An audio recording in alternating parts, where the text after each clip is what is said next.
Хорих ангийн удирдлагаас ахуулаад нөгөө нэг ахлагчийн хүртэл ингээд бид ахлагчийн хүртэл хүний ихийг зөрчдөг. Тэгээ гомдол гаргахаар яадгүй гэж дэвшүүлэн зайлуулна гэдэг нь гоё арга шүүхийн шийдвэр өгсөн ерхий газар хэрэгэлдэг.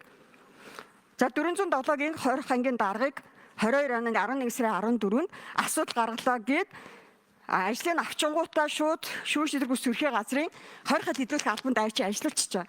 Тэгжээсээ дараа нь хүүхдээ хорих руу авчиж дараагаар нь тавьчихжээ. Тэгээс хүний эрхийн үндэсний комиссар шалгалт хийгээд асуудал гараад ирэнгүүт тэр хүнийг тэр ажлаас нь чөлөөлөнгүүтээ буцаагаад эмэгтэйчүүдтэй хорих ангийн дэд дараагаар авчиж тавьчихжээ. Тэгээ энэ нэг хүний эрхийн зөрчил гаргасан янз янзын асуудал гаргасан.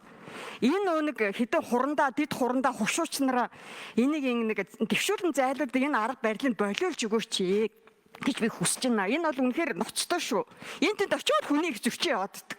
Ирээдүйн шүлт хийгээ яваад байдаг. Тэгээ би гайхаад байна. Шүүхийн шийдвэр өгсөн ерхий газар энэ хэдэн хурандаа дэд хурандаа хушуучнарт одоо ямар их хэмжээний өртөө юм болоо гэж би гайхаад байдаг шүү.